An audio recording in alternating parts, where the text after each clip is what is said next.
Ngayong umaga, ang mga tao ay confused dahil sa sitwasyon natin. May nagtatanong ng ganito, sino ang aking papainggan? Dahil confused sila eh. Sino ang aking pakikinggan? Sino ang aking paniniwalaan? Pag tinignan mo yung view na to, parang sila ang totoo.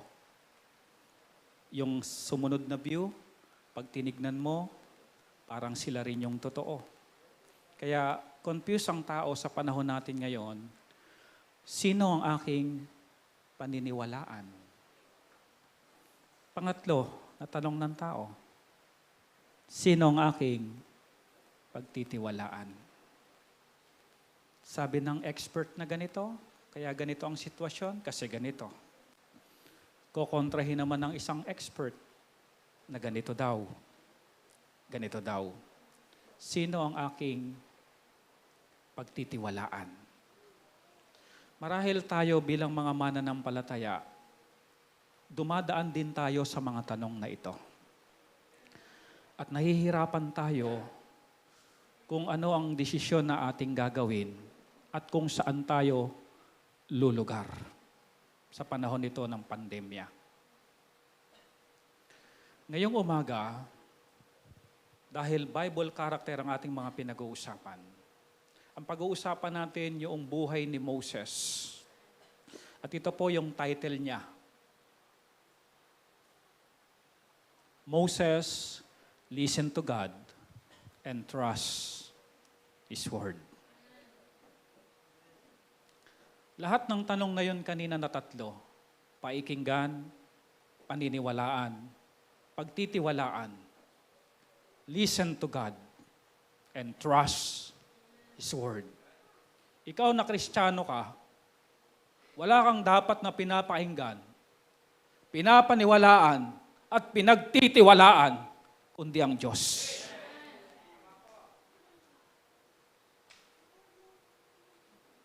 Here's the Word of God, available to all of us.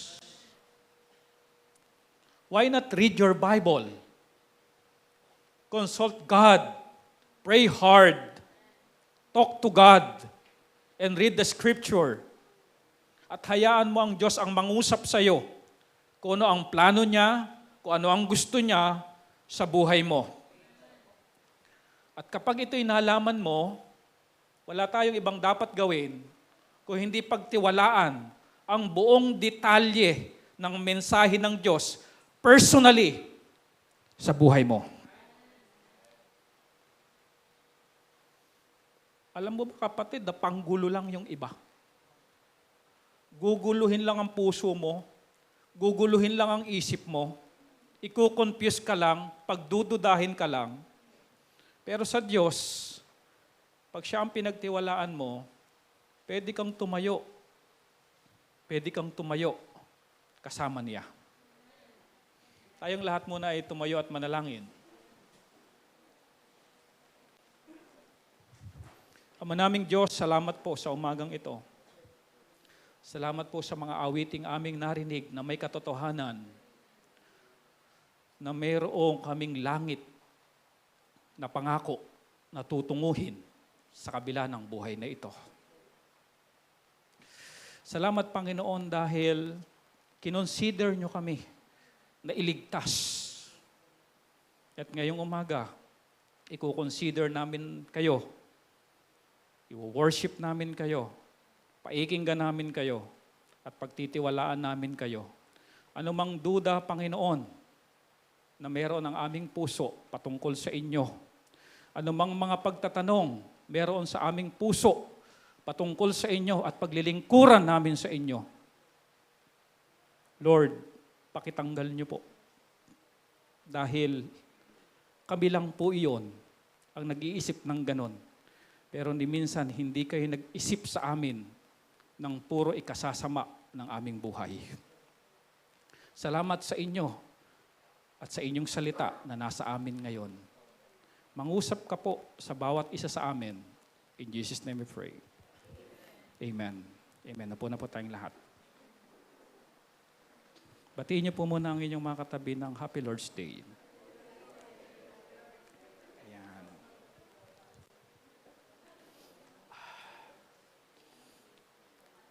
Exodus chapter 14. Ang i-discuss natin ngayon mga kapatid, puro letter F. About Exodus chapter 14. Ang unang P na ating i-discuss, the plan of God.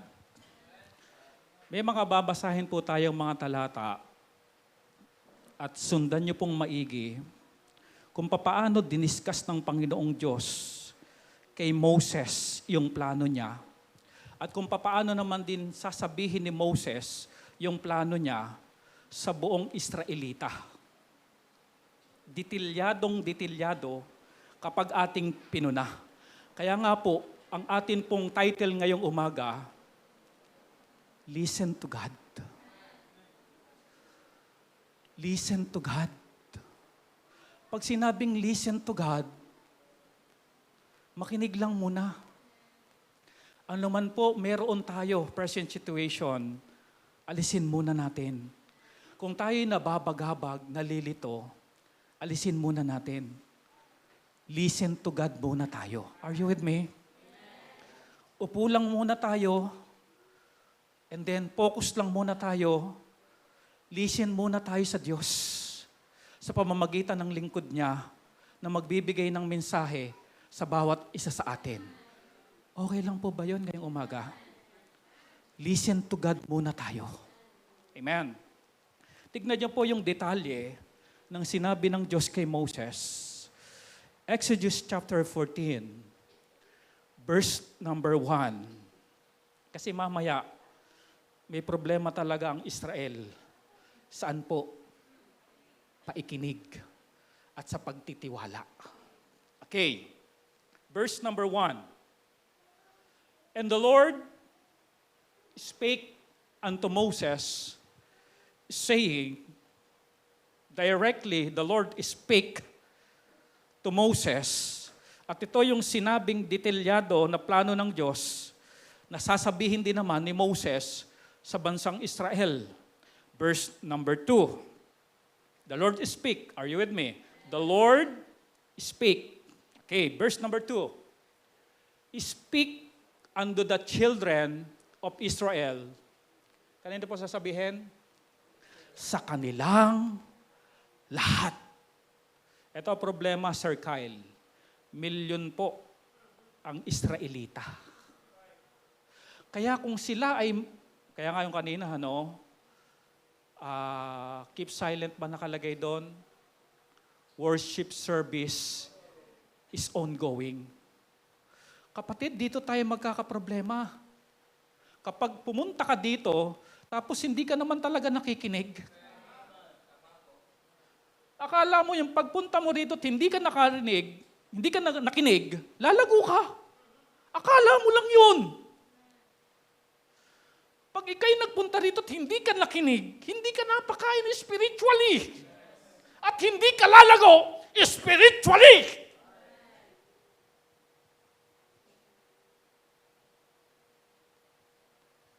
Hindi ulit pumunta dito, nakinig.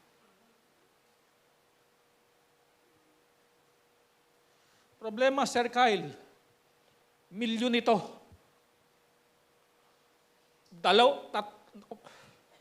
Ilan lang ang magbulong-bulong habang nagsasalita si Moses, wala na. Hindi nila na maiintindihan si Moses. Hindi na makakarating yung klarong mensahe na ibinigay ng Diyos kay Moses at padadaanin kay Moses pag hindi nakinig sila at hindi sila tumahimik at hindi sila nag-listen carefully kay Moses. Hindi nila maintindihan ang mensahe.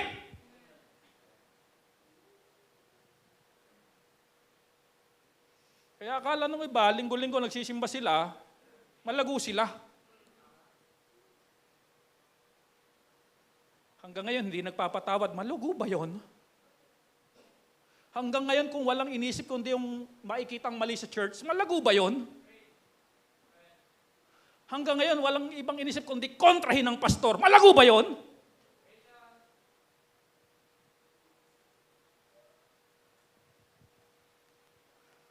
Moses, sabihin mo to ha, sa Israel.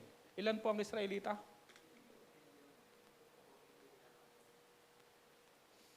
Tayo, kukunti lang po dito. Siguro hanggang kapitbahay, dinig ang boses ko eh. Walang microphone nun. Walang megaphone nun. Kailangan talaga nila makinig. At kung meron silang hindi naintindihan, pwede nilang tanungin si Moses.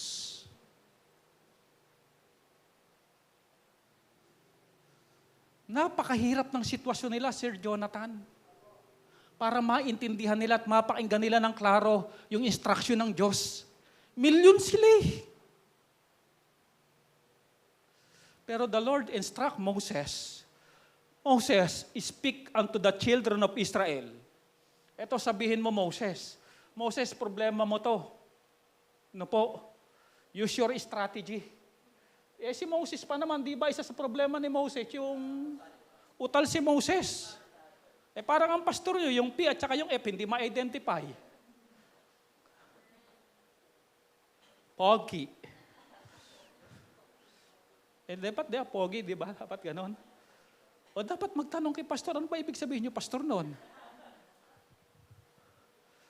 Ito po, mahirap po ito. Kaya kung hindi pa tatahimik at makikinig ng maigi ang mga tao, hindi nila maiintindihan. Samantalang every instruction of God is important. Every instruction of God is important. Isa lang ang mamiss mo doon, wala na importance ng instruction. Kasi na-miss mo eh. Na-miss mo. Okay. Speak unto the children of Israel that they turn and encamp before Pihahirot. Ito kung minsan nakakalungkot sa atin sa simbahan talaga. Ito problema ng mga simbahan mag-a-announce dito. Halimbawa mag-a-anniversary. Sinabi na, naka-plus pa sa screen, alas 9 ang start, etc. Maya may magtatanong, Pastor, kailan po anniversary natin? Ang oras nga po, Pastor. Halos isang buwang ina-announce. Sinachat pa sa group chat. Paulit-ulit. Yung bang hindi sanay na makinig muna kasi. Sabihin mo sa katabi mo, makinig muna kasi.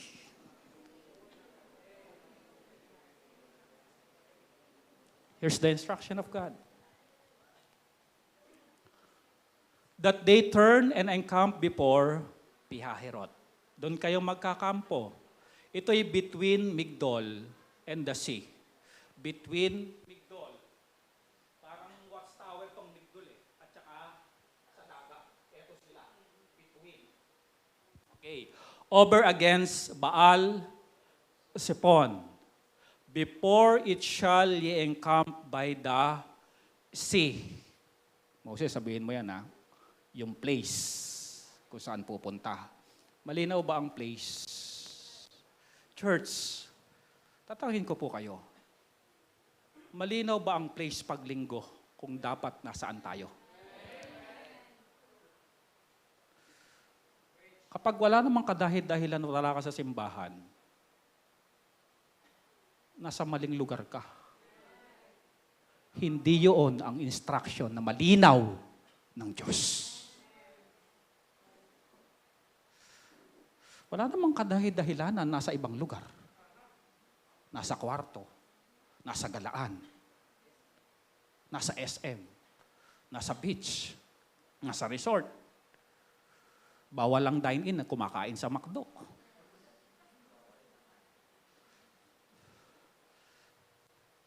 Nasa maling lugar yun. Di ba, Ruben?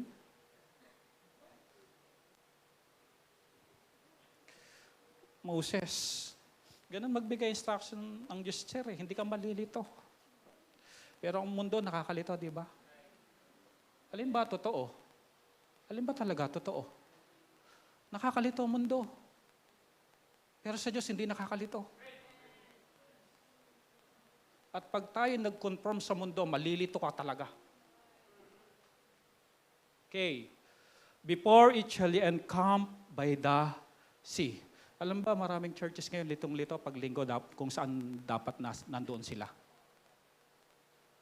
Litong-lito. Kung anong desisyon ang gagawin pag linggo, kung dapat nasaan sila. Nalilito.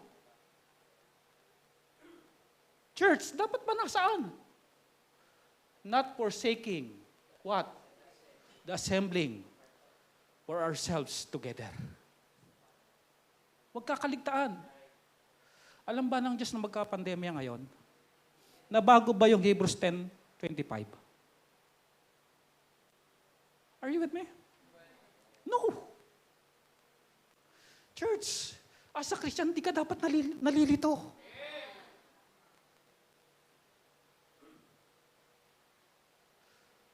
Ito right place.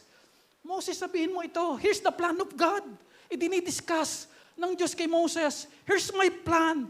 I am your God, the mighty God, and here's my plan, Moses, para sa inyo. Sabihin niyo ito sa kanila. Ito yung plano ko.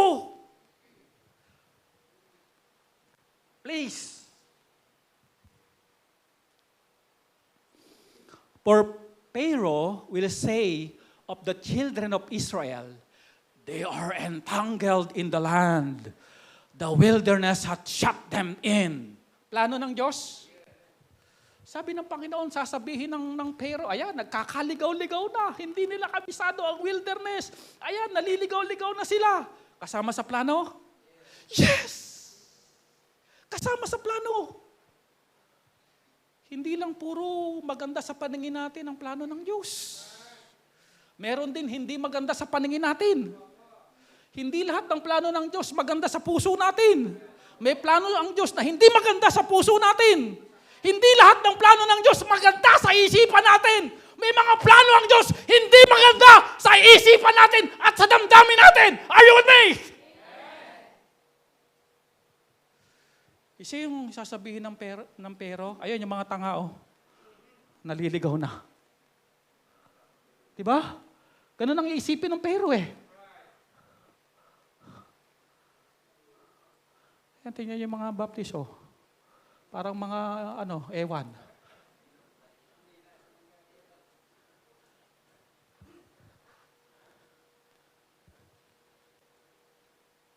Listen to God.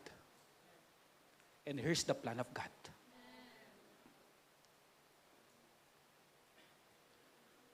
Alam niyo, church, napaka-transparent ng Diyos at ang salita ng Diyos.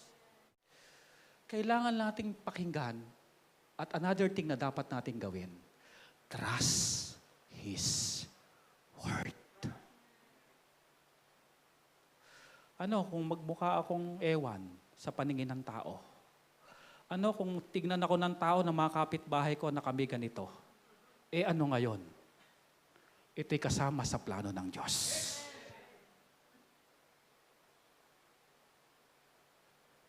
Ano ngayon, kahit mababa ang tingin ng mga tao at nakapaligid sa amin, ano ngayon? Ano ngayon, pinag-uusap-usapan kami niyan. Ano ngayon? Are you with me? God is in control. Hindi ipapahintulot ng Diyos ang isang bagay na hindi niya pinipermiso. Trust God. Meron tayong Diyos. At yung Diyos na yon, hindi Diyos na pabara-bara. Ang Diyos na yon, nagpaplanong maigi para sa atin. At sa kasama sa plano ng Diyos, mabuti sa ating paningin, kahit hindi mabuti sa ating paningin, kasama sa plano ng Diyos. Diba? Diniscuss pa nga ng Diyos kung anong magiging tingin ng pero sa kanila. Tingnan nyo, ang mga Israel, they are entangled in the land. The wilderness hath shut them in. Wala na silang lusot. Kupot sila. Hopeless sila. Wala na kayo ngayon. Wala na kayong takas. Pwede ngang sabihin ng yung salitang kanto, mga engot itong mga ito. Salitang kanto yan, di ba?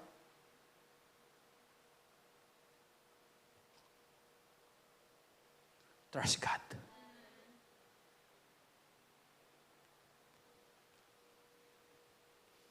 When you accept the plan of God, mamaya makikita nyo yung magiging attitude.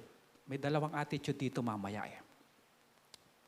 At titignan natin yung dalawang attitude na yon mamaya. O next week na lang. Parang inaantok na kayo eh. Sobrang sanay kayo na may kinakalabit na ganun para gising na gising kayo. Alam mo yan. Sanayin natin yung sarili nating wala mo nang kinakalabit. Para tapos gising naman kahit walang kinakalabit. No, wag niyo na munang isipin yung mga order niyo kay Nanay Sel. Na iniisip niyo ba na naghihirap na, ganito, matindi ang pangailangan. Mamaya niyo na isipin yon. Tutungo tayo doon maya-maya. Makinig lang muna. Okay. Kasama sa plano eh. Do you remember the preaching of Sir Roldan? Kasama sa plano ng Diyos eh. Na ibenta, pagbintangan, makulong. Sa paningin, kapag sa tao, ang tingin nun, malas eh. Pwede sabihin ni Joseph the Dreamer na, minamalas talaga ako ah. Oo, maalat ako ah. Wala yata talaga akong swerte sa buhay na ito ah. Pwede sabihin na ganun eh, kasi sunod-sunod sir eh. Kahit si Job, di ba, sunod-sunod? Kapatid, tatanungin kita, kumusta problema mo? Sunod-sunod ba? Ayaw bang tumigil? Just relax. Listen to God and trust His Word. Hindi pa tapos ang Diyos. Nagsisimula pa nga lang to eh. Nasa verse ano lang pala tayo? Verse 3 pa lang tayo. Eh hanggang 304 ito.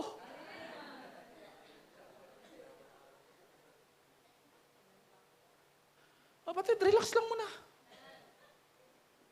Nung may benta si Joseph the Dreamer, akala niya yun lang eh.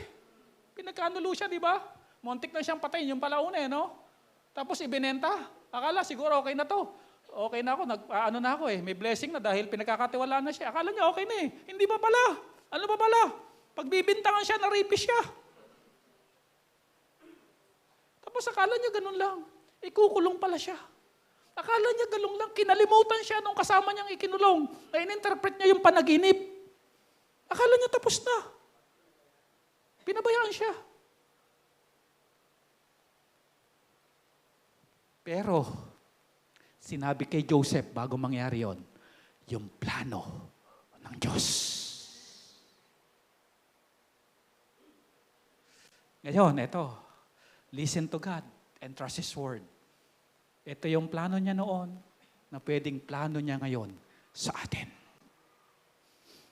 Amen? Oh. Ikaw ba ay hari ng sablay? Na lahat na lang ng ginagawa mo sablay. Parang wala ka nang ginawang tama. Lagi mo na lang pangako, magbabago din ako, promise, ganito, ganyan. Pero paulit-ulit na laging sablay at pangapangit lagi ang nangyayari sa buhay. Church, nasa verse 3 ka pa lang. Hawak pa. Nasa verse 3 ka pa lang. Sabihin mo nga sa katabi mo, nasa verse number 3 ka pa lang.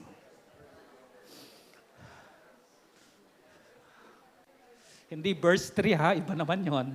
Verse 3. May ano talaga ako pag talaga hindi niyo ako inintindi magkatunog, di ba?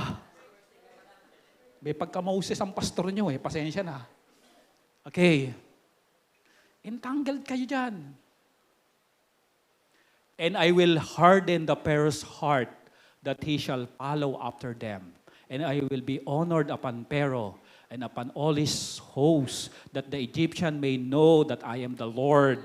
And they did so. Ito pa, patitigasin ng Diyos yung puso ng Pharaoh. Tapos, sinabi din dito, that he shall follow after them. Tutugisin kayo. Tatanungin ko kayo mga kapatid. Egypt sila, di ba? Sila mga boss. Of course, sabi nga ng isang expert, ang tagumpay ng isang bansa, alam niyo kung saan? Sa armed forces. Kapag matindi ang armed forces mo, matatag ang bansa mo.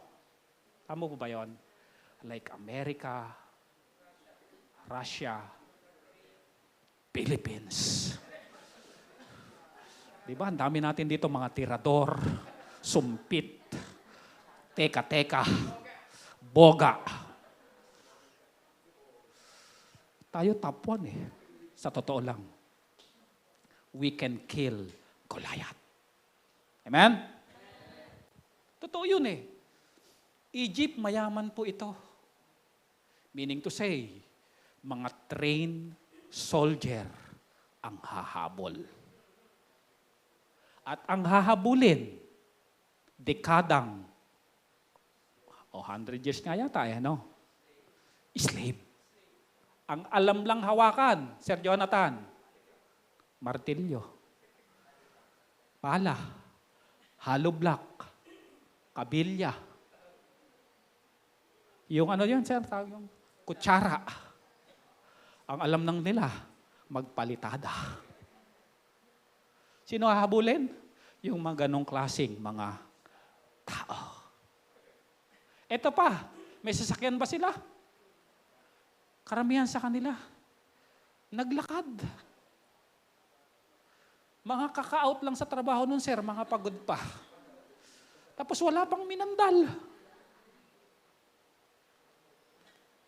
Ay, nakakain pala muna bago umalis, dahil yung Passover. Ay, siguro may mga bit-bit pa ng mga in-offer ng Passover, di ba? Ganun po.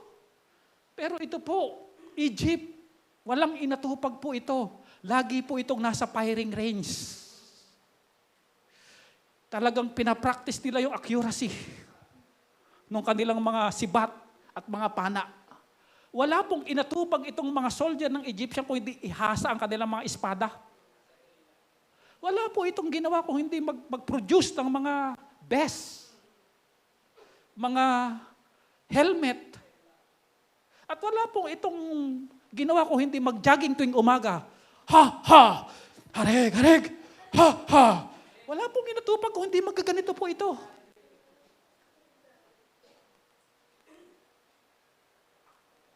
At sigurado mga kapatid, hindi ka makakapasa dito kapag ikay weak. Ito po yung mga piling-pili, mga sundalo. Sino hahabol? Sundalo. Kasama sa plano ng Diyos. Kasama. Kapatid, dito tayo nagkakaproblema. Kapag hindi na nangyayari yung magandang inaasahan natin, akala natin lumayo na ang Diyos. Hindi kapatid, ikaw ang lumalayo. Kasi sangkap ng plano ng Diyos yan. Listen to God. Trust His Word. Maging Kristiyano tayong hindi mapili sa plano ng Diyos. Dahil lahat ng plano ng Diyos, it is good for us. Alam nyo, nung ako po ay nagtatrabaho, tinerminate ako doon. Nagtanim ako ng pakwan. Walang inani.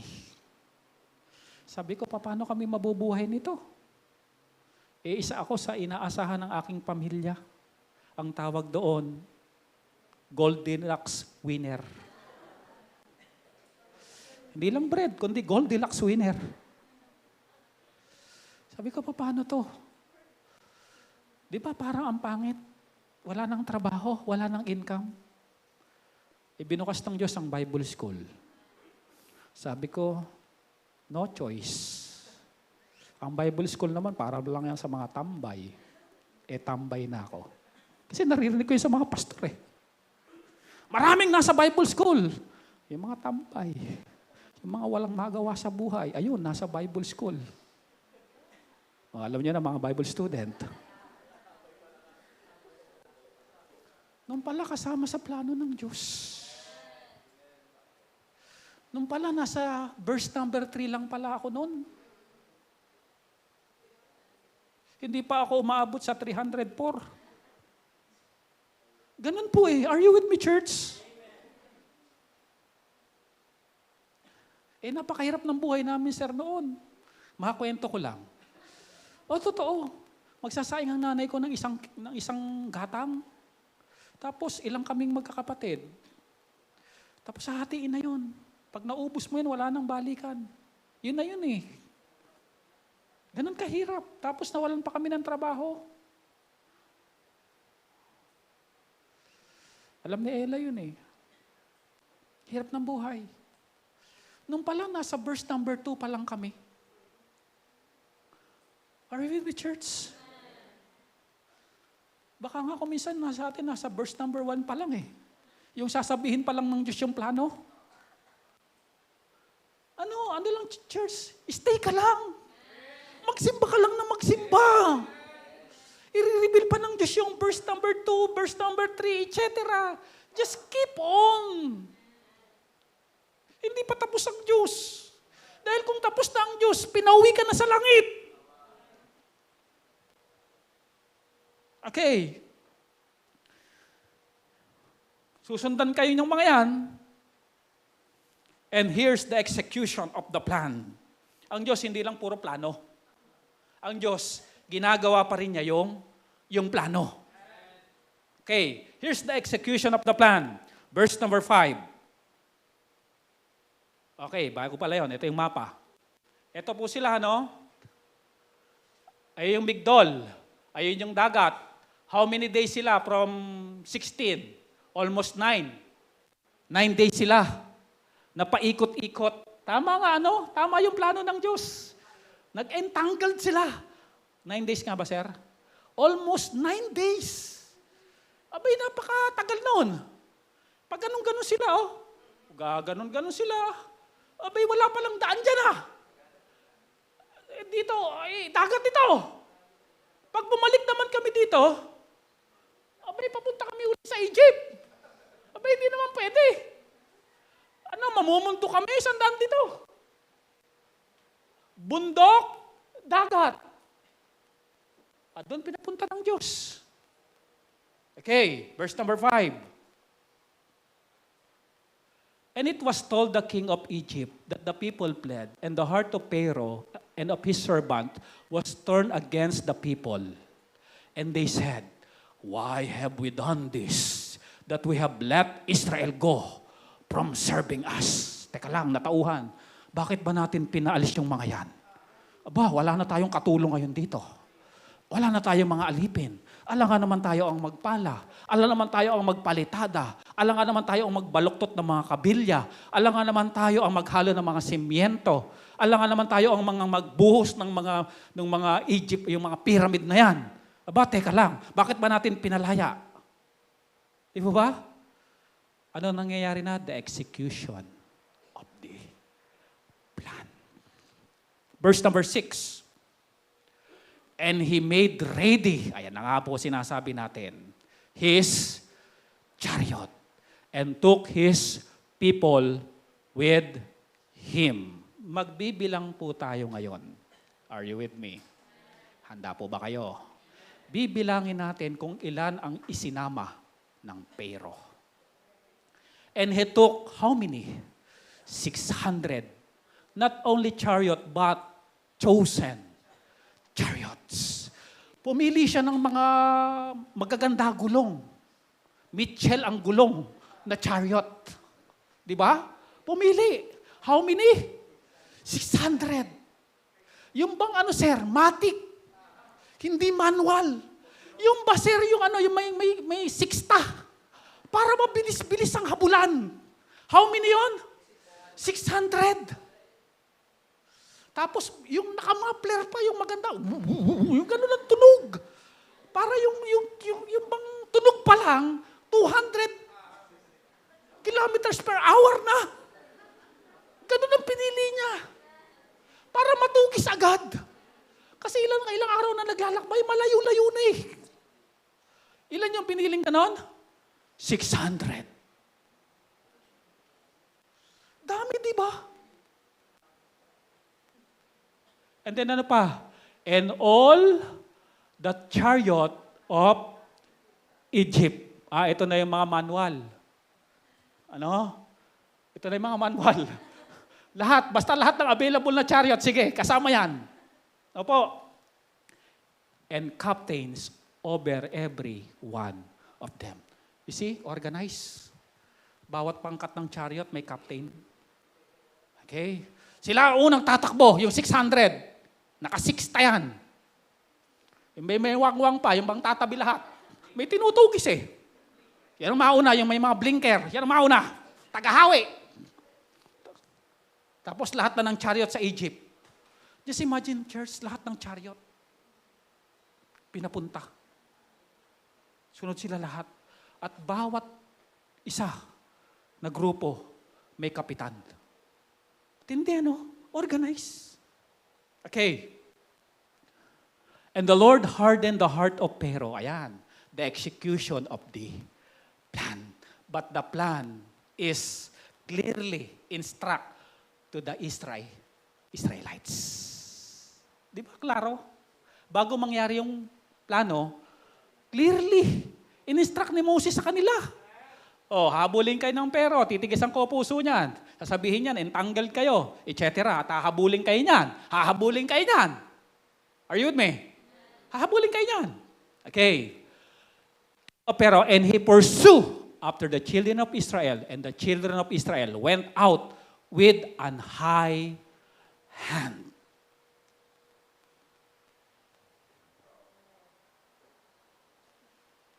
Takbo! Go! Here's the execution. Verse number 9. But the Egyptian pursue after them all the horses and chariots of Pharaoh and his horsemen. Meron chariot tsaka may horse pa pala, sir, ano? No, lahat ng mga horses. And his army, and overtook the encamping by the sea. Beside, natugis na, sir. Ang bibilis eh. Inabutan na. Beside Pihahirot. Di ba yun yung place na inista kanina? Before Baal Sepon. Nako, eto na, mga kapatid. Inabutan na po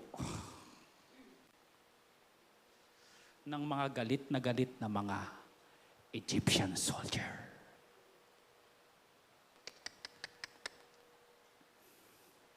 Mga kapatid, ito na po yung attitude na sinasabi ko sa inyo. Unang attitude, nandyan pa po ba kayo? Nagiging ugali or attitude ng mga tao na nakarinig ng salita ng Diyos, subalit hindi nagtiwala. Sir Jonathan, narinig ba nilang lahat? The instruction of God? The answer is yes. Pero pansinin natin ito, mga kapatid. Ano ang nagiging ugali talaga to eh. Nagiging ugali talaga ito, mga kapatid. At tayo, mga kapatid, hindi tayo exempted sa ganitong pag-uugali. Nakarinig naman. Hindi naman nga talaga kinalabit yung katabi. Nakinig naman talaga. Pero ang problema, hindi nagtiwala. Ito naging ugali. Basahin po natin. And when Pharaoh drew nigh, ay na, malapit na, the children of Israel lifted up their eyes. Tinignan nila, yan na. And behold, the Egyptian marched after them, and they were what? Sore, afraid. Kapatid, hindi nakalagay dito na natakot lang eh. Kung hindi ang ibig sabihin ng sore, afraid, takot na takot, yung bang nanginginig pa. Yan na. And the children of Israel cried out unto the Lord. May tatanong po ako sa inyo, ano? Ano ang dahilan ng takot ng maraming tao? Kasali ito po at nasa istorya ito, ang dahilan ng takot ng maraming tao. Alam niyo po ba kung anong dahilan ng takot ng maraming tao? At walang exempted dito. Lahat ng tao, ito ang takot. Alam niyo kung ano po ito? Verse 11. And they said unto Moses, because there were no grapes in Egypt, hast thou taken us away? What? To die in the wilderness? Wherefore hast thou dealt thus with us to carry us forth out of Egypt? Ano ang takot ng tao? Bakit may takot ang tao? Takot mamatay. Pastor, bakit kailangan pa namin pumunta sa church? Takot?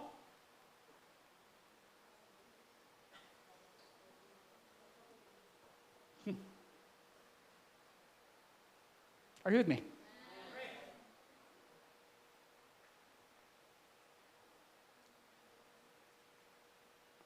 Tatanungin ko kayo, ang plano ba ng Diyos, patayin sila?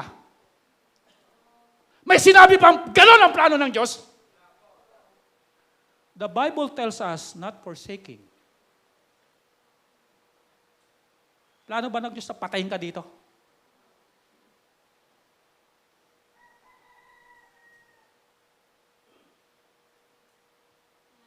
May kukwento ko sa inyo. Itong taong to hindi takot mamatay. Alam niyo kung sino? For me, to live is Christ.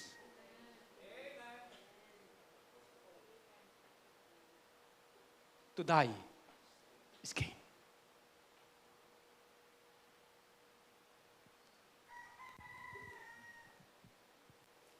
If you save and you know it, go to the church. Because to die is gain. Naintindihan niyo na po ba ako? May nagpaplano ba ang Diyos ng ganon? Tayo lang ang naglalagay ng ganong kaisipan eh. Hindi naman yun ang plano ng Diyos eh. Sino ang naglagay ng ganong kaisipan sa isip nila? Sila! Napakalinaw ng instruction ng Diyos. Abay, pumunta kayo doon sa Pihahirot. Between Bicol at saka C. Hindi naman sinabi ng Diyos, pagpapatayin ko kayong lahat yan pag nandyan na kayo. Sino lang ang nag-advance na mag-isip ng ganito? Sila! Tinatakot ang alin? Sarili!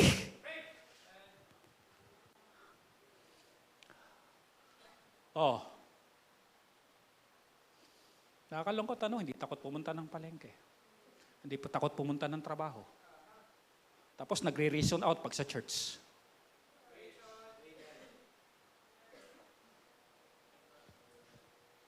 Aba, mga kapatid, nasa kamay tayo ng plano ng Diyos.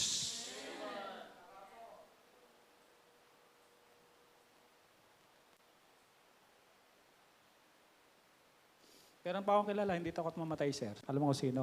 Si Daniel.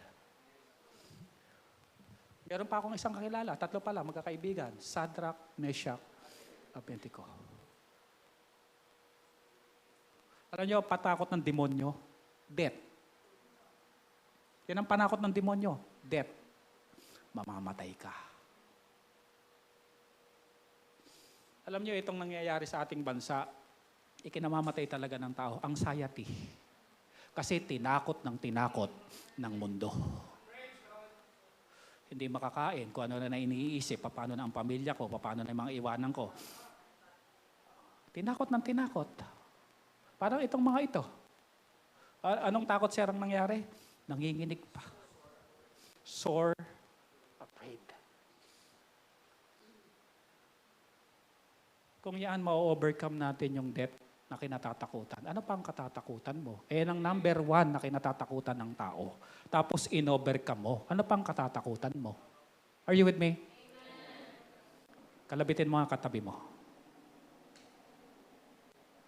I'm not saying na magsusuicide tayo. Hindi ganun We are based on what happening in the Old Testament. Ang sabi ng Romans, ang nangyayari noon, nangyayari sa atin ngayon. Di ba may plano ang Diyos sa atin? Amen? Tuloy sobrang advanced na isip na negative ng tao, hindi pa nangyayari sa kanya, nangyayari na. You are what you think. Kaya nagkakamatayan eh. Kung ano iniisip mo, magiging ganun ka. Ako nang magkasakit, iniisip ko na hirap ako huminga ba? O nga, no, parang hihirapan nga ako ha. You're what you think. Ano iniisip nila? Papatayin kami nito. Abi, nakakatakot talaga yun. Ganun sila, oh. Angatog. Yan po ang ugali ng nakinig ng salita ng Diyos pero hindi pinagtiwalaan yung napainggan. Kasi hindi naman talaga nagtitiwala, di ba? Ang nakikita nila, mga kapatid, yung present situation. Mga kapatid, ito nga dapat maging masaya nga sila eh. Bakit? Alam niyo kung bakit ano? Nakikita nila ngayon yung plano at sinabi ng Diyos. Ito na yung plano ng Diyos, oh. Amen. Dapat umi-amen sila, amen? O ito, totoo talaga yung sinabi ng Diyos. Habulin nga tayo ng pero, ang galing talaga ng Diyos. Dapat ko talaga siyang pagtiwalaan. Ang totoo nga yan ay mga pero, dapat ano mga sila excited, di ba? Dahil nangyayaring yung mga sinabing detalye ng Diyos sa kanila. Ayan, me? Ngayon, kung ito na nangyayari, sabi ng iba, malapit nang dumating ang rapture. Dahil sa nangyayari, mukhang tatakan na ito. Dapat excited tayo. Amen? Lord, salamat po. Dapat talagang pinagtitiwalaan ng iyong salita. Bakit po? Nangyayari nga po talaga. Amen? Hindi ako nagkamali ng aking pananampalataya, ng sinampalatayanan. Dahil kitang-kita ng mga mata ko, yung mga prophecy sa Bible, eto na nga, nangyayari na nga. Praise God! Amen? Hindi yung...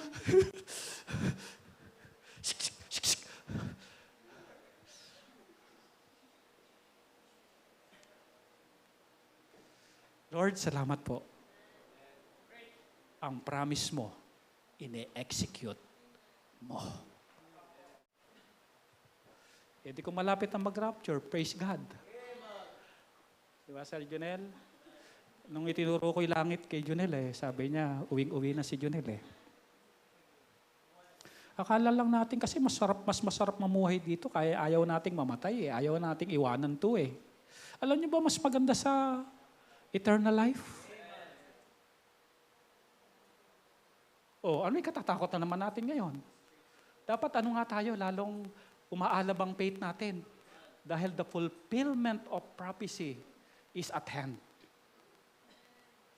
Isang araw, ira-rapture na tayo. Nothing to worry, nothing to fear. Dahil sinabi naman yun na plano ng Diyos yun. Okay.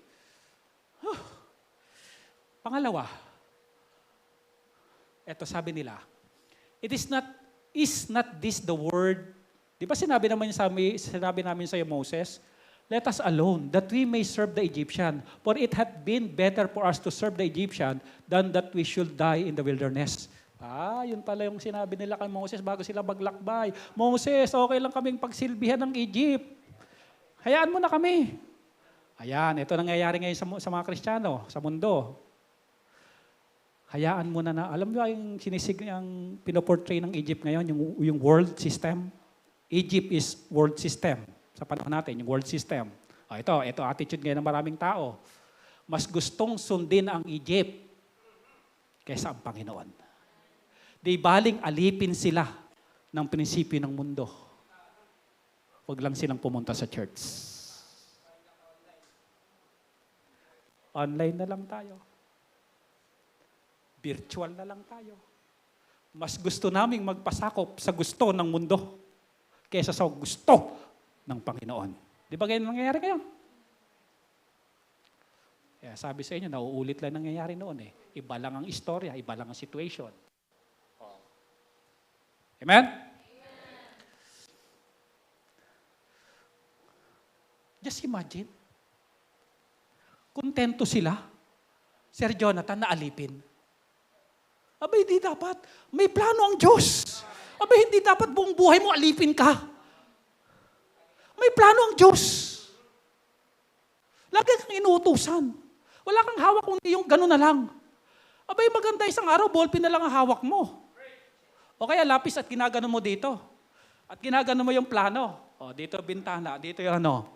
Amen? Kaya ito, dinideclare ng Diyos yung plano. Pero ang mga tao, dahil sa takot, kontento na, nasunod-sunuran sa mundo. Are you with me? Kapatid, huwag kang masyadong sunod-sunuran sa mundo. Dahil lang sa takot mas gugustuhin mo pang sumunod sa mundo. Okay. Number 2 na ugali. Nagiging ugali ng mga tao na nakarinig ng salita ng Diyos at nagtiwala. Ito po yun. And Moses said unto the people, fear ye not. Ayan. Yung taong alam ang plano ng Diyos, hindi natatakot. Nang i-encourage pa ng natatakot. Hindi nalilito. Stand still. Kalma lang kayo. And see the salvation of the Lord, which He will shew to you today. For the Egyptian whom you have seen today, you shall see them again, no more, and forever. Okay. Listen to God. Trust His word.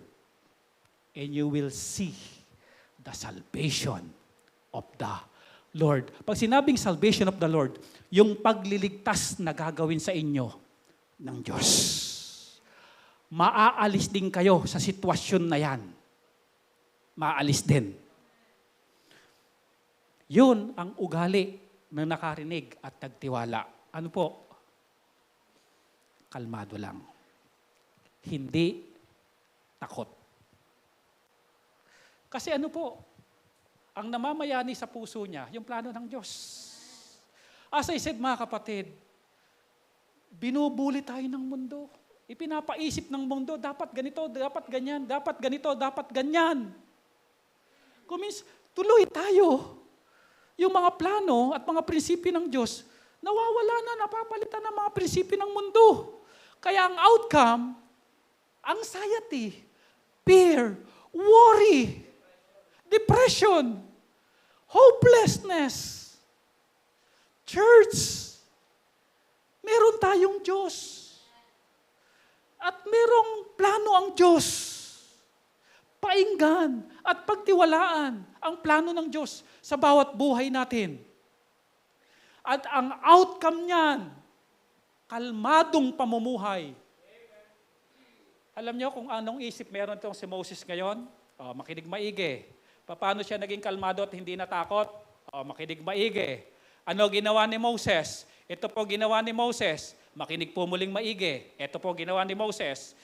Hindi niya tinignan ang mga nakakatakot na present situation. Hindi niya tinignan yung spear, yung soldiers, yung chariots, yung mga army, yung mga horses, hindi niya yung tinignan. Samantalang kitang-kita naman niya yon. Ang tinignan niya, yung magagawa ng Diyos at yung pagliligtas ng Diyos sa kanila.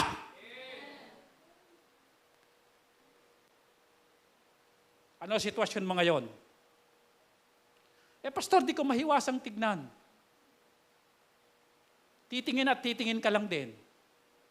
Di itingin mo na sa magagawa ng Diyos. Abay mga kapatid, titingin at titingin lang din naman tayo Bakit yung present situation pa na magpapahina sa atin? Bakit ang di na lang natin tignan yung magagawa ng Diyos? Sa halip, sa totoo lang mga kapatid, may magagawa talaga ang Diyos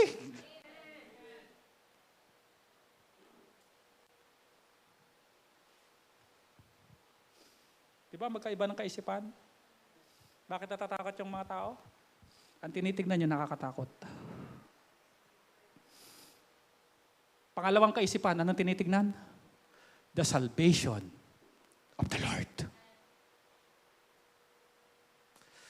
Let's see the salvation of the Lord. At may salvation talaga ang Panginoon.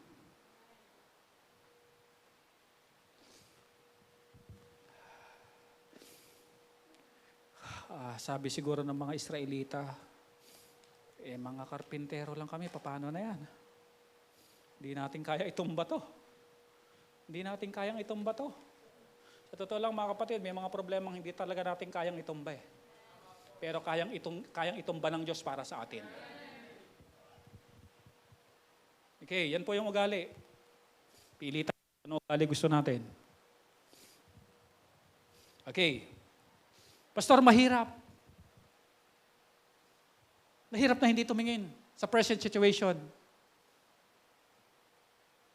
Pero nagawa ni Moses eh. Di po ba?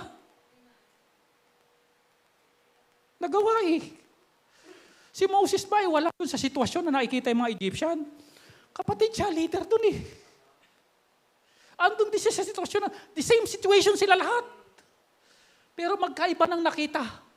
Para yung mga spy, yung 10, iba nakita. Pero yung 2, iba nakita. It just a matter kung ano lang ang nakikita mo eh. E di tama mo na kung anong dapat magandang makita sa buhay na ito. E totoo naman may Diyos at kaya kang iligtas ng Diyos. Okay. Yun ang outcome mga kapatid na naikinig. Tapos, pinagtitiwalaan yung napainggan. Yun ang outcome, Sir Junel. Magkaiba. Okay, yung isa relax. Relax. Tapos nang i-encourage pa, kayo matakot. Tayo lang kayo. Kalma lang kayo lahat. Kalma lang. Mahirap yung ikaw ang pinapakalma from time to time. Amen. Kalma lang po tayo. Amen. Yung bang isang araw eh. Kalma lang. May Diyos tayo. Gagawa ang Diyos. May kukwento ako sa inyo. Okay lang ba? Medyo mahaba preaching natin. May kukwento po ako sa inyo. Nabasa ko ito eh. Kuminsan daw, mo-order tayo sa mga fast food o sa mga restaurant. Tayo na unang umorder, sir eh. Tapos nung umupo na tayo, may umorder pa, mga 2 o 3. Yung pumupo rin. Aba, nagtataka ka, sila ang unang sinerban. Tapos ikaw, wala pa.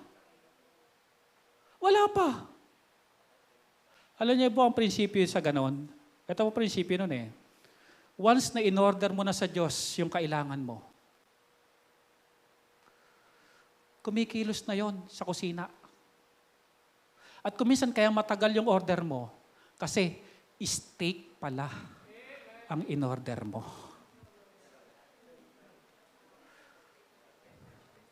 Yung in-order lang ng iba, kape, 3-in-1. Talagang ibibigay kagad yun. Itataktak lang yun, tsaka bubusan mainit na tubig. Nandun kagad yun. What I'm trying to say mga kapatid, when you trust God, ibinigay mo na yung iyong order sa Panginoon. Ang tagal naman. Huwag kang mainip. Iniiyaw na yun. Ginuguhitan na ng uling yun. Tapos, kasi mahirap kasi yung in-order mo eh. Masarap eh. Kakaiba eh. Kaya huwag kang magtampo. Kung ang iba may bahay na, may lote na. Baka kasi ang hinihiling mo, bahay, may swimming pool, may helipad, medyo matagal-tagal talaga yun.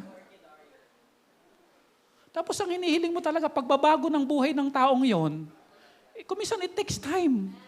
Pero kapag na-order mo na yan, just relax, yun ang ibig kong sabihin. Relax lang, niluluto na yun. Yung number mo, hindi pa tinatawag. Tapos pupunta ka na, order ko. Inaasikaso ba?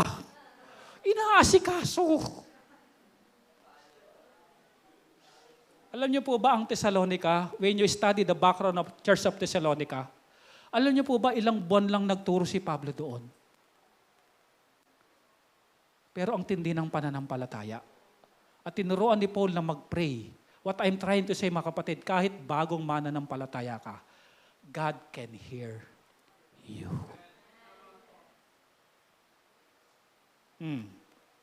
May order ka ba?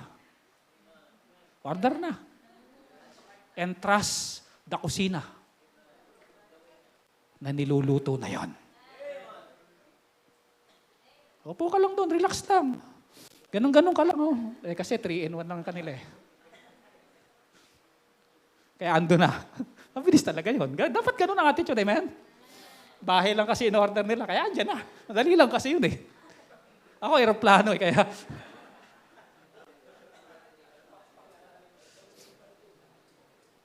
Ganun po yun eh. Amen?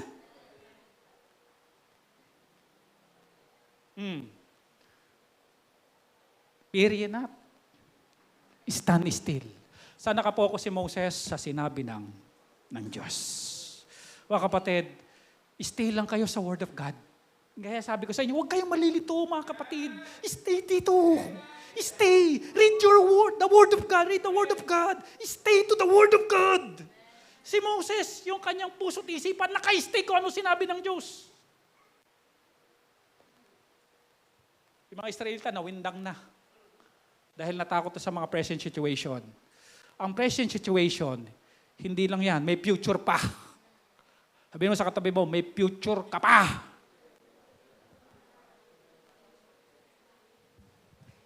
Ito na nating tignan. At makikita natin ang salvation of the Lord. Dito mo yung sinabi ni Moses. Alam nyo, kinatatakutan nyo na yan.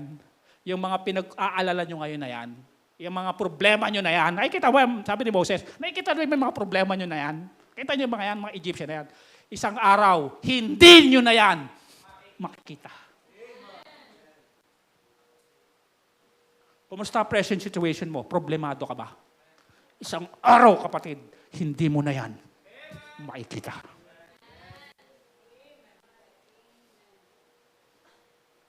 Amen? Alam niyo, problema ko nung araw? Partner in life.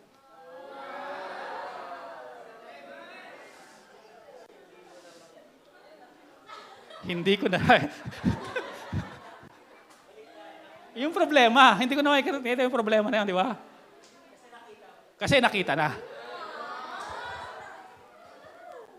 Di ba gano'n ang Diyos, ang plano ng Diyos? Isang araw yung problema mo na yun, talaga hindi mo na yung makikita. Ngayon lang yan, tignan mo yung future. Magiging hopeful ka. Mapupulo ka ng pag-asa.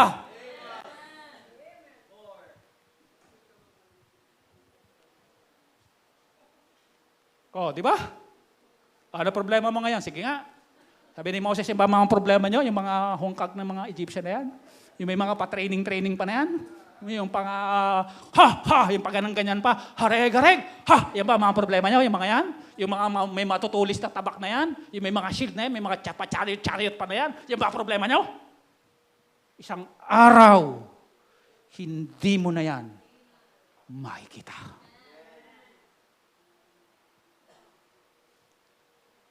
Sino problema mo? Misis mo ba?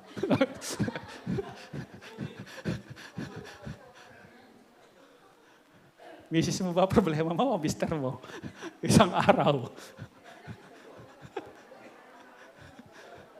Yung ugali, hindi niya na makikita. Yun. Di ba totoo naman yun? Okay, verse number 14. Okay, ito pala. Nasa number 2 tayo. The protection of God. Kanina, plan. Ngayon, protection. Here's the protection of God. And the Lord shall fight for you, and He shall hold your peace. Ano lang kayo? Maging peaceful lang kayo. The Lord will fight for you. Marami sa atin dito na hindi pa napanood ang pelikula ni FPJ. Wala yung mga nanonood eh. O kaya ni Dito Lapid. Okay, tignan nyo ito. Listen carefully.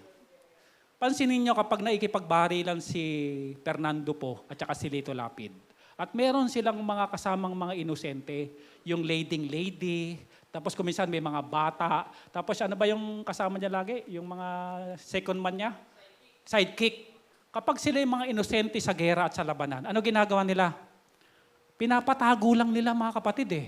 Sa drawer, sa lamesa, kung saan safe. Ano gagawin nila? Sila ang makikipaglaban. Inosente ba ang mga Israelita sa laban? Inosente ba?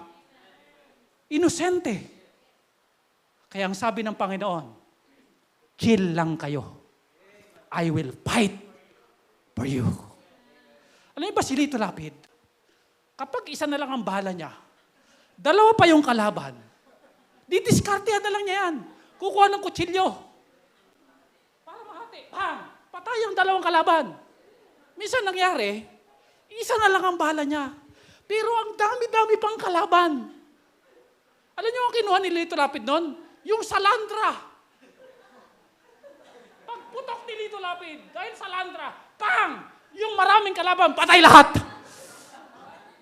To protect the innocent people. Eh si Lito Lapid nga, yun eh kayang-kaya. Eh ang Diyos pa. Amen. O yung iba, hindi alam mo sa salandra.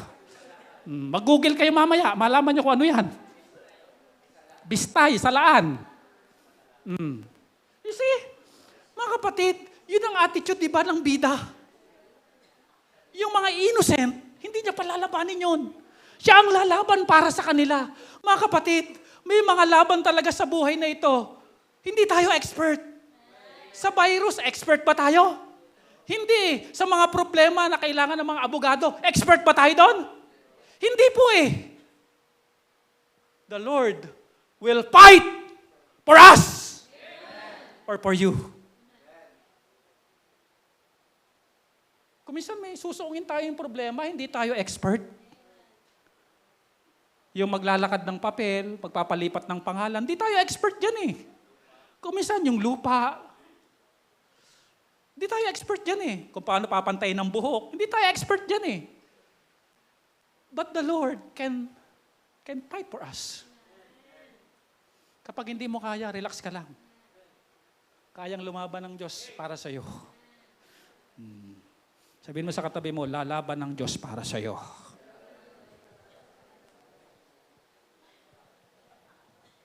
Ano alam nito mga kapatid? Pag bumunot ng espada yung mga Egyptian, ala na. Ala nga naman yung kutsara ang panggaganon. Hindi nga, hindi sila expert dun. Kaya kung dinadala ka ng Diyos sa problema na hindi ka expert, magpasalamat ka sa Diyos. Amen? Dahil ang Diyos ang gagawa na mabigyan ng honor ang Diyos.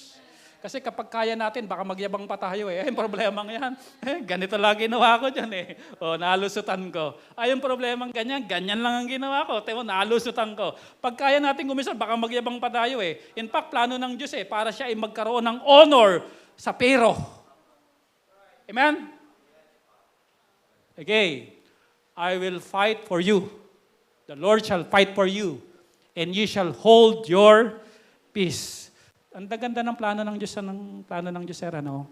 Kahit masalimot ang buhay natin, ang sinasabi pa rin ng Bible, pumayapa ka, anak. Hindi nakakatulong yung nag-aalala. Kalma lang. Kalma ka lang. Tulog ka lang, kain ka lang, basa ka ng Bible, pray ka lang. Mamuhay ka ng normal, anak. Kalma ka lang. Ako lalaban sa iyo eh. Tago ka lang dito, anak. Dito, tago ka lang dito. Secure ka dito, anak. Hindi lang, tago ka lang dyan. I will fight for you. I will fight for you. Number 3 point. Verse number 15. And the Lord said unto Moses, wherefore criest thou unto me, speak unto the children of Israel, that they go forward. Huwag niyong intindihin yung problema. Go forward kayo. Mga kapatid, listen carefully. Huwag niyong problemahin itong mga present situation natin. Go forward tayo. Tayo tayong building doon. Go forward tayo. Tayo tayong building doon. Ikaw, sino ang available? Magpala doon. Sino magpapakain? Magpakain doon. Go forward tayo. Huwag niyong intindihin yan. Yung plano ko, yung purpose ko, yung kung saan ako malulugod, doon kayo. Amen? Tayo tayong building doon. Bukas, tayo. Go forward.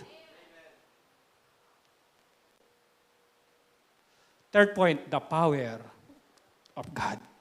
Here's the power of God. But lift thou up thy rod, and stretch out thine hand over the sea, and divide it. And the children of Israel shall go on dry ground through the midst of the sea. May dalawang bagay na pupunahin tayo ngayon. Andyan pa ba kayo? Dalawang bagay na pupunahin natin na kaya ng Diyos. Unang bagay na kapuna-puna dito, kayang kontrolin ng Diyos yung nature. kaya niyang hatiin ang dagat. Pangalawa na kaya ng Diyos. And I behold, I will harden the hearts of the Egyptian, and they shall follow them, and I will get me honor upon Pharaoh, and upon all his chariot, upon his chariots, and upon his horsemen. Pangalawang kayang gawin ng Diyos, kaya niyang kontrolin ang tao. Kaya niyang patigasin ang puso ng tao. Amen? Ayan. Ito po mga kapatid ang puntos ko. Listen to God and trust His word. Ito po ang puntos ko dito. Mga kapatid, pwede tayong manalangin na Panginoon may bagyo po. Ingatan niyo po kami. Because God can control nature. Ngayon kung ang problema mo tao, Panginoon, palambutin niyo po yung puso ng taong yon. Amen? Panginoon, bigyan niyo po kami ng mga tao na makakatulong sa problema namin. Because God can control people.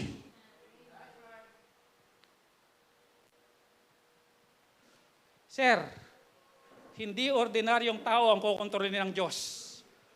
Pero ito.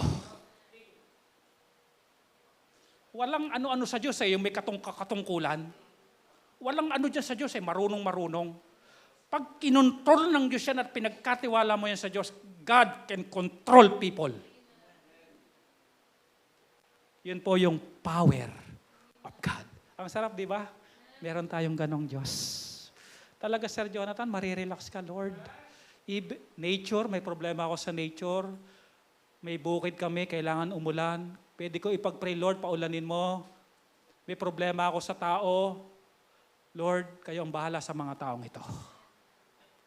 Ito po yung ipinapakita ng salita ng Diyos na ganito ka-powerful ang Diyos po natin. Saan ka pa? Dito na sa Diyos natin na makapangyarihan sa lahat. Kayang patigasin, kayang palambutin. Alam niyo si Aisel. Where's Aisel? Tayo ka nga anak. Siya lang ang tumayo na hindi naka-blue. Okay, upo na. Lahat naka-blue. Alam niyo yung batang to, nung maliit pa siya, sabi sa lola mama niya, ayoko sa Jesus Christ mo, ayoko. Naalala mo yan, anak? But his mama, lola, and his parents, pray hard. Pray hard para kay Aisel. Sino at ano na ngayon si Aisel? Nag-preach kagabi, hindi mag-sink in sa isip ko. Kasi ang nasa isip ko, yung Aisel na bata. Pero nung preach kagabi, grabe ang wisdom na ipinupukol. Samantalang nasa bahay lang naman. Hindi naman pala gala para makita niya yung mga sitwasyon ng ibang tao. Lord's wisdom. Amen? Kaya ng Diyos eh. Gaano katigas ang puso ng tao? Kaya ng Diyos yan. Just trust Him. Kaya ng Diyos. Si Lester, sabi ko mag-pray. Inayawan ako. Nahulog doon sa basement. Pagbalik, nagkaroon ng sungay. Ganun talaga hindi masuwayin eh. Nagkakasungay eh. Laki talaga. Ano na si Lester ngayon? Isang tall, dark, and handsome.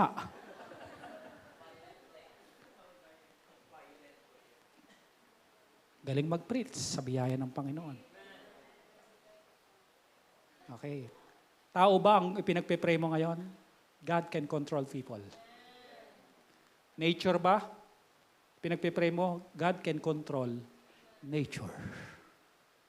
Okay. And the Egyptians shall know that I am the Lord. I am the Lord. I can control nature.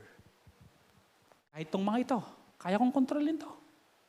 When I have gotten me honor, That's the purpose, the power of God.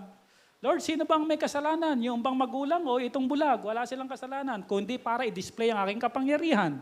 Para mabigyan ako ng honor. Ganon, kapag nagdi-display na ang Diyos ng kanyang kapangyarihan, ang sasabihin natin, to God be the glory. Okay, when I have gotten me honor upon Pharaoh, upon his chariot, and upon his horsemen. Verse number 19. Bago yon, the provision of God. Dami nito. Sabi ko nga sa inyo, 2 oras ito eh. No? Andyan pa po ba kayo? Verse 19, here's the provision of God. And the angel of God. Ano ang pinrovide? Grabe talagang Diyos. Angel. Pinrovide ng Diyos para sa Israelita. Ano pa? The pillar of the cloud. 2. Naka-outline, Sir Lester, di ba? The angel and then the pillar of the cloud. 2 kagad ang pinrovide. Provision ito, Sir Jonathan. Yung anghel at saka yung pillar of cloud, pinrovide ng Diyos sa kanila. That is provision of God. Hindi lang yon. Verse 20. Ano pa? Nag-provide pa ang Diyos ng ano po? Ng LED light by night. Ng ilaw. Paggabi. Ano ang purpose? Kasi naglalakbay sila eh. Naglalakad sila sa dry land eh. Ano ang purpose? Ang purpose nang sa ganun, hindi sila magkabanggaan. Kasi maliwanag, hindi sila matisod. Grabe ano. Nagpo-provide ang Diyos ng kanyang mga kailangan ng kanyang mga tao. Okay. And then, ano pa? Verse 21. Hindi lang yun ang pinrovide ng Diyos. Ang ginawa ng Diyos, tinuyo pa yung kanyang daraanan. Tuyo. Dagat tapos tuyo. Saan ka pa? Ganun eh. Church, may problema ka ba? Lahat ng kakailanganin mo, uli, kayang i-provide ng Diyos. Kumbaga, kung babalikan lang natin, kung magbabalik tanaw lang din tayo sa kinabukasan natin at nag-count tayo ng blessing kung paano nag-provide ng Diyos, napakarami. Ang tanong, hindi ba niya kayang ulitin ngayon yon? Kaya. Just trust Him. Ito ang mga pinrovide ng Diyos, mga ano to eh, mga kakaiba eh, extraordinary to eh. Mga imposible ang ipinrovide ng Diyos. Kaya tayo, pag nagawa tayo ng building doon, trust God. Kaya niyang mag-provide. Ano lang, relax lang. Pag gumagawa tayo dyan, relax lang. Pastor, saan natin tayo kukuha ng ganito? Napakalaki ng bakuran natin. Sabi, laki nga ng bakuran, magandang ano yan. Miracle yan eh. Tayo hindi natin kaya, pero kaya ng Diyos yan eh. At magbibigay tayo ng honor sa Diyos pag nabakuran natin yan. Pag nakapagpatayo tayo, magbibigay tayo ng honor sa Diyos. Yun ang purpose, kaya hindi natin kaya. Para yung honor hindi sa atin, sa Kanya. Yung hindi natin kaya. And the children of Israel went into the midst of the sea upon dry ground. And the waters were a wall unto them on their right hand and on their left. Point number 5. The participation of God. Here's the participation of God. And the Egyptians pursued and went in after them to the midst of the sea, even all Pharaoh's horses, his chariot, and his horsemen. The Lord looked and what?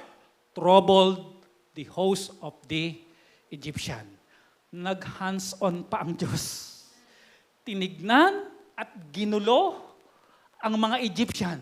Nag-participate pa ang Diyos. Hindi lang yung anghel, hindi lang yung pillar of clouds, nag-participate pa ang Diyos. Galing ano po? Ito pa. Verse 25. And took up their chariot wheels, that they drave them heavily, so that the Egyptians said, let us flee from the face of Israel. Ano nakita nila? For the Lord fighteth for them against the Egyptian. Kitang-kita ng mga Egyptian, naku, nagpa-participate na yung Diyos nila. Yari na tayo dito. Kalaban natin, Diyos!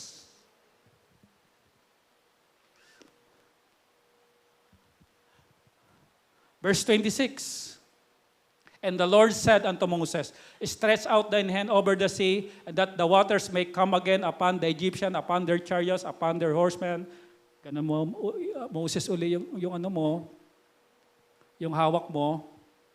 And then, sasara na yan. At pag sumara na yan, ano mangyayari?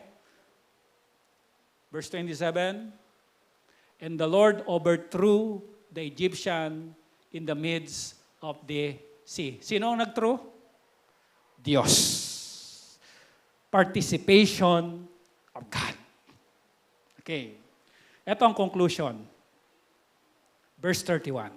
Makinig na maigi. Tapos na po tayo. Isang verse na lang. Tapos, 14 na subtitle. Ay, na subpoint. Okay. And Israel saw that great work which the Lord did upon the Egyptian. Kitang-kita ng mga Israelita na kaninang takot na takot. Hopeless. Yung takot na takot kanina, nakita nila yon. And the people feared the Lord. And believed the Lord. Ngayon pa lang naniwala. And his servant, Moses. Kanina pala walang tiwala kay Moses, ano?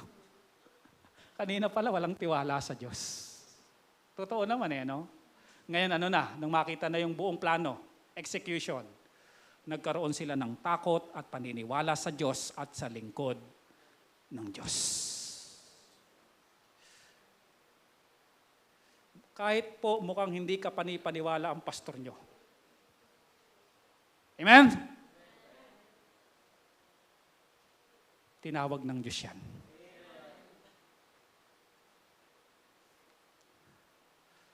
Yun ang realization nila. Yun ang conclusion, sir. Yun na. Doon nabuo yung faith. Nung magkatapos ng mga ginawa ng Diyos. Ito po tapos na yung kwento. I-apply na lang natin ngayon. Doon na tayo sa 31. Amen? Amen? Madiwala sa Diyos. Listen to God. Trust His Word.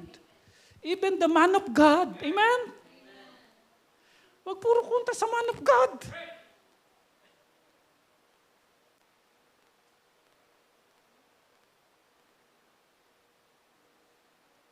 Bili natin ng lote. Pastor, rough road doon. Nakalsada. Oo nga, yun nga, kalooban nga ng Diyos yun. Nakalsada eh. Magpapatayo tayo ng building. Pastor, wala tayong pera. May Diyos naman tayo. Na pwedeng pagtiwalaan. Tayo na tayong lahat, tayo mananalangin. Sa manakikinig ng mensaheng ito, yung Diyos na yon ang nagpadala ng kanyang anak upang mabako sa krus dahil may impyerno. Nang isa gayon, ang taong papuntan sa impyerno dahil sa kasalanan, magkaroon ng tagapagligtas. Ito'y walang iba kundi ang Panginoong sa Kristo. Ikaw na nanonood ngayon, ang kailangan mo kasi si Kristo po para maligtas ang iyong kaluluwa. Ang kamatayan ay sigurado. Ngunit sigurado rin na pwede kang iligtas ni Kristo pag nagtiwala ka at nagsisi ka ng kasalanan mo at tanggapin siya bilang tagapagligtas ng buhay mo. Ang kamatayan ay sigurado, pero mayroon ding siguradong tagapagligtas na kailangan ng taong makasalanan at yun ay walang iba ay ang Panginoong Kristo. Accept the Lord Jesus Christ as your personal Savior. Church, kumusta ang buhay mo? Umaattend ka ba ng church? Nakikinig? Pero pagdating sa pagtitiwala, doon tayo nagkakaproblema. Dahil ang daming ipinapasok sa isipan natin ng mundo, kaya tayo nagdududa sa plano ng Diyos. Kapatid, ngayon, i-rebuke, i-resist, anumang doubt in your heart about God and His plan and His Word. At punuin mo ngayon ang iyong puso at isipan ng mga prinsipyong ito na narinig mo, na ginamit lamang na instrumento ang pastor mo. Pero ang mensahe ay malinaw na ating napainggan na yun ang gusto ng Diyos. Kung kinausap ka ng Panginoon, come on, you kneel down, you pray to the Lord, na Panginoon, itong present situation namin na nakikita namin ngayon na parang walang pag-asa, isang araw, Panginoon, hindi na namin makikita ang problemang ito. Dahil nagpo-provide kayo, Panginoon. Dahil nagpa-participate kayo, Panginoon, sa problema namin. Dahil ginagamit nyo, Panginoon, ang inyong kapangyarihan to execute your plan for us. Wala kaming ibang gagawin kundi magtiwala, Panginoon. At patuloy na maikinig ng mga plano nyo pa sa buhay namin. At magtitiwala at magtitiwala. Ama naming Diyos, salamat sa mensahe nyo. Katagpuin nyo po ang bawat nananalangin ngayon sa inyong harapan. Kumilos po kayo sa kanilang mga suliranin, sa kanilang mga pinagdadaanan. Iput namin, Panginoon, ang matinding pagtitiwala sa inyo na kailangan naming ma-relax, mabuhay ng normal dahil ang order namin, Panginoon, ibinigay namin sa inyo. And we believe, Lord, inaasikaso niyo na kayo nito para sa amin. Salamat ng marami, Ama. Bless Berean Bible Baptist Church. Magpagaling ng may mga karamdaman na isang araw, Panginoon, ito talagang mga masalimuot na aming pamumuhay. Hindi namin makita. Kung kami, Panginoon, ay nasa verse number 3 pa lang, meron pang mga remaining verse na possible na mangyari sa amin. At pag napunta kami sa 31, wala kaming gagawin kung hindi salamat, Panginoon. In Jesus' name we pray.